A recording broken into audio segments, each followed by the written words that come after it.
నమస్తే నేను Ashok welcome to ప్రజా చైతన్యం వైసీపీ ఓటమి తర్వాత ఒక్కొక్కరుగా పార్టీకి సంబంధించి రాజీనామాలు చేస్తున్నారు రాజీనామాలు చేసిన తర్వాత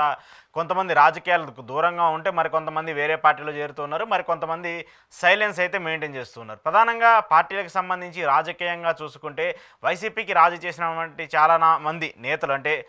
మాజీ మంత్రులు కావచ్చు మాజీ ఎమ్మెల్యేలు కావచ్చు కొంతమంది జగన్కి అత్యంత సన్నిహితంగా ఉన్నటువంటి వ్యక్తులు కావచ్చు వాళ్ళందరూ కూడా టీడీపీలోనో జనసేనలో చేరుతున్నారు బాలినేని శ్రీనివాసరెడ్డి లాంటి వాళ్ళు కావచ్చు లేదంటే మోపిదేవి వెంకటరమణ కొంతమంది ఎమ్మెల్సీలు అలాగే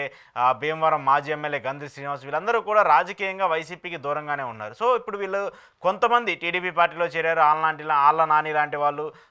జనసేన చేరినటువంటి బాలినేని శ్రీనివాసరెడ్డి లాంటి వాళ్ళు కావచ్చు లేదంటే మోపిదేవి వెంకటరమణ టీడీపీలో చేరారు సో ఇలా చాలామంది జగన్కి అత్యంత సన్నిహితులుగా ఉన్నటువంటి వ్యక్తులు అలాగే వైసీపీకి రాజీనామా చేసినటువంటి చాలామంది వ్యక్తులు కూటమిలో చేరినటువంటి పరిస్థితి అయితే మనకి ఇప్పుడు కనిపిస్తుంది కానీ ఇప్పుడు వీళ్ళ రాజకీయ భవితవ్యం ఏంటి అనేది ఇప్పుడు పెద్ద ప్రశ్నార్థకంగా మారినటువంటి సిచ్యువేషన్ కనిపిస్తుంది ఇప్పుడు కూటమికి సంబంధించి చాలామంది అసంతృప్తులు ఉన్నారు ఒక విధంగా చూసుకుంటే కూటమిలో 3 పార్టీలు ఉన్నాయి ఈ 3 పార్టీలోనే వాళ్ళ మధ్యలో విభేదాలు వస్తూ ఉన్నాయి మొన్న జరిగినటువంటి ఎమ్మెల్యే కోట ఎమ్మెల్సీ స్థానాలకు సంబంధించి సీట్ల ప్రకటనప్పుడు కూడా వాళ్ళల్లో చాలా ఇబ్బందులు రేకెత్తిస్తూ వచ్చాయి మాకు ఇవ్వలేదు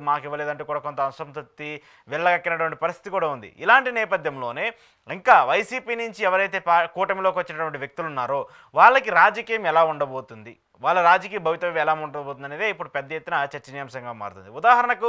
బాలినేని శ్రీనివాసరెడ్డి ఎపిసోడ్ని మనం ఒకసారి పరిశీలించుకుంటే బాలినేని శ్రీనివాసరెడ్డి చాలా సీనియర్ నేత ప్రకాశం జిల్లా రాజకీయాలకు సంబంధించి చాలా ఇంపార్టెంట్ రోల్ ప్లే చేస్తున్నటువంటి వ్యక్తి సో అలాంటి వ్యక్తి జగన్మోహన్ రెడ్డిని వ్యతిరేకించి వైసీపీ పార్టీకి రాజీనామా చేసి జగన్మోహన్ రెడ్డి మీద చాలా ఆరోపణలు చేసి ఆయన జనసేన పార్టీలో చేరారు ఆయన జనసేన పార్టీలో చేరినటువంటి నేపథ్యంలో ఆయన ప్రత్యర్థిగా ఉండి అంటే ప్రస్తుతం ఒంగోలు ఎమ్మెల్యేగా ఉన్నటువంటి దామచర్ల జనార్దన్ బాలినేని శ్రీనివాసరెడ్డి చేరికను చాలా తీవ్రంగా వ్యతిరేకించినటువంటి వ్యక్తి ఆయన పార్టీలో చేర్చుకోవద్దంటూ కూడా చాలా గట్టిగా మాట్లాడినటువంటి వ్యక్తి కానీ బాలినేని శ్రీనివాసరెడ్డి ఆయన మాటలను పట్టించుకోకుండానే బాలినేని శ్రీనివాసరెడ్డిని జనసేన పార్టీలో చేర్చుకుంటూ వచ్చారు పవన్ కళ్యాణ్ గారు సో కూటమిలో ఉన్నటువంటి పార్టీ కాబట్టి ఏమనలేక సైలెంట్గా ఉంటూ ఉన్నారు దాంతోపాటు మిగతా చాలామంది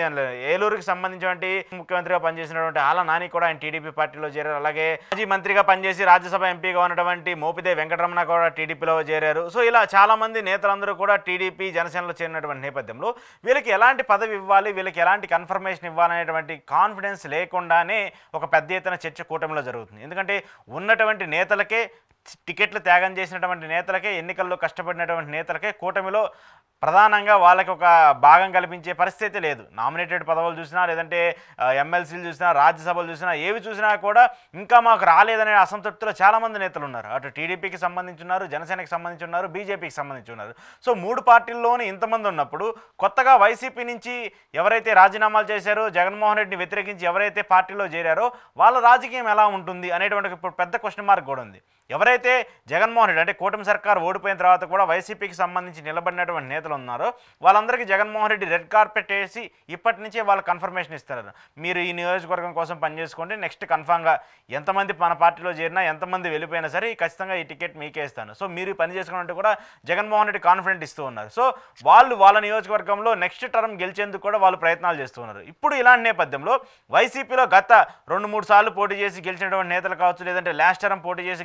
ఓడిపోయినటువంటి నేతలు కావచ్చు వీళ్ళందరూ కూడా ఒక్కసారిగా పార్టీ ఓడిపోగానే టీడీపీలోనో జనసేనలో చేరిపోవడం వల్ల నెక్స్ట్ ఏంటి పరిస్థితి ఎందుకంటే ఆల్రెడీ గెలిచినటువంటి నేతలు ఉన్నారు ఆ గెలిచినటువంటి నేత కాకుండా మనం పార్టీ మారాం కాబట్టి మనకి సీట్ ఇస్తారని చెప్పేసి ఎలా అనుకుంటున్నారు అలాంటి చర్చ ఇప్పుడు ఎవరైతే వెళ్ళిపోయినటువంటి నేతలు ఉన్నాయో వాళ్ళలో కనిపిస్తుంది ఇప్పుడు అవంతి శ్రీనివాస్ గారిని ఒకసారి చూసుకున్నా కూడా ఆయన అవంతి శ్రీనివాస్ ఉన్నారు చాలా కీలక నేత వైసీపీకి సంబంధించి చాలాసార్లు గట్టిగా మాట్లాడినటువంటి వ్యక్తి పోటీ చేసినటువంటి వ్యక్తి మంత్రిగా పనిచేసినటువంటి వ్యక్తి సో ఇప్పుడు ఆయన్ని కాదని చెప్పేసి ఇప్పుడు ఆయన టీడీపీలో జాయిన్ అయ్యారు వైసీపీని కాదని చెప్పేసి ఆయన టీడీపీలోని జాయిన్ అవ్వడం వల్ల ఆయన్ని ఓడించినటువంటి వ్యక్తికి కాకుండా ఆయనకి ఎలా టికెట్ ఇస్తారు ఇప్పుడు అదే కదా చర్చ జరుగుతుంది అవంతి శ్రీనివాసరావుని ఓడించినటువంటి వ్యక్తి గంటా శ్రీనివాసరావు గారు ఆయన చాలా టీడీపీకి సంబంధించి చాలా సీనియర్గా ఉన్నటువంటి నేత మంత్రిగా పనిచేసినటువంటి వ్యక్తి రాజకీయాలకు సంబంధించి చాలా పవర్ఫుల్ నేత సో అలాంటి పార్టీకి సంబంధించి ఉన్నటువంటి వ్యక్తికి పార్టీలోకి మళ్ళీ అదే అవంతి శ్రీనివాస్ గారికి సంబంధించి చేరితే ఆయనకి ఎలాంటి హామీ ఇస్తారు ఆయనకి టికెట్ ఇస్తారా అలాంటి పరిస్థితులు ఉండవు కదా సో రాజకీయ నేతలు 5 ఏళ్ళ రాజకీయం కోసమో లేదంటే 5 ఏళ్ల కోసం మనం బాగుంటే సరిపోతుందని చెప్పేసి ఎవరైతే పార్టీలు దాటి గడపలు దాటి వెళ్ళిపోయినటువంటి నేతలు ఉన్నారో వాళ్ళందరూ ఇప్పుడు పెద్ద డైనమాలో పడుతూ ఉన్నారు. ఎందుకంటే కూటమిలోనే వాళ్ళలో వాళ్ళకే పదవులు వచ్చే పరిస్థితి లేదు. మనం కొత్తగా వచ్చి తప్పు చేశామా, మనం అనవసరంగా జగన్మోహన్ రెడ్డిని విడిచో వైసీపీ పార్టీని విడిచో తప్పు చేశామనేటువంటి ఒక మీమాంసలు పడ్డారు. ఎందుకంటే కనీసం వైసీపీ పార్టీలో ఉంటే సీట్ వస్తుందని చెప్పేసి ఒక కన్ఫర్మేషన్ ఉంటుంది. మనం 5 ఏళ్ల పాటు పనిచేసుకోవచ్చు, నెక్స్ట్ టైం గెలుస్తామని చెప్పేసి ఒక కాన్ఫిడెంట్ అన్న ఉంటుంది. అలా కాకుండా ఓడిపోయిన ప్రతిసారి పార్టీలు జంప్ చేస్తూ వచ్చి ఓడిపోయిన ప్రతిసారి పార్టీలు మారిపోతూ వస్తే అక్కడి నుంచి టికెట్ వస్తుంది కదా అనేటువంటి ఆశించి వెళ్ళినటువంటి నేతలందరూ కూడా ఇప్పుడు పెద్ద ఎత్తున భంగపాటు పడుతూ ఉన్నారు. ఎందుకంటే గతంలో కూడా మనం చూస్తూ వచ్చాము, కూటమికి సంబంధించి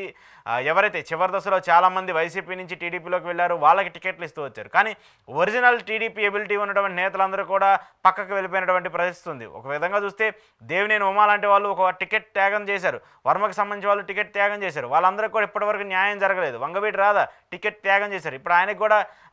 ఎలాంటి న్యాయం జరగలేదు. వసంత కృష్ణప్రసాద్ వైసీపీ నుంచి టీడీపీలోకి వెళ్ళంగానే ఆయనకి టికెట్ ఇచ్చేసారు, ఆయన ఇప్పుడు ఎమ్మెల్యే అయిపోయారు. ఇప్పుడు దేవినేని ఉమా రాజకీయ భవిష్యత్ ఎలా ఉంటుందనేది కూడా ఇప్పుడు పెద్ద ఎత్తున చర్చనీయాంశంగా మారుతుంది. ఒక మాజీ మంత్రిగా పనిచేసినటువంటి వ్యక్తి, టీడీపీకి సంబంధించి ఒక లెగసీ ఉన్నటువంటి వ్యక్తి, ఒక పెద్ద సామ్రాజ్యాన్ని విస్తరించుకున్నటువంటి వ్యక్తి, అలాంటి వ్యక్తి రాజకీయ భవిష్యత్తు ఇప్పుడు పెద్ద ప్రశ్నార్థకంగా మారింది. సో అలాంటి వ్యక్తులకే టీడీపీలో స్థానం లేనప్పుడు, వర్మ లాంటి వాళ్ళకే స్థానం లేనప్పుడు, వంగవీటి రాధ లాంటి వాళ్ళకే స్థానం లేనప్పుడు, ఇప్పుడు కొత్తగా వైసీపీ నుంచి పార్టీలు మారి టీడీపీలోకి వెళ్ళిన వాళ్ళు, జనసేనకు వెళ్ళిన వరకు అలాంటి స్థానం దక్కుతుందని చెప్పేసి ఎలా ఊహిస్తున్నారు అనేటువంటి ఒక చర్చ కూడా ఇప్పుడు వాళ్ళ నియోజకవర్గాల్లో జరుగుతుంది, వాళ్ళు నమ్ముకున్నటువంటి నేతల్లో జరుగుతుంది. సో ఈ అంశాలన్నీ చూసుకుంటూ ఉంటే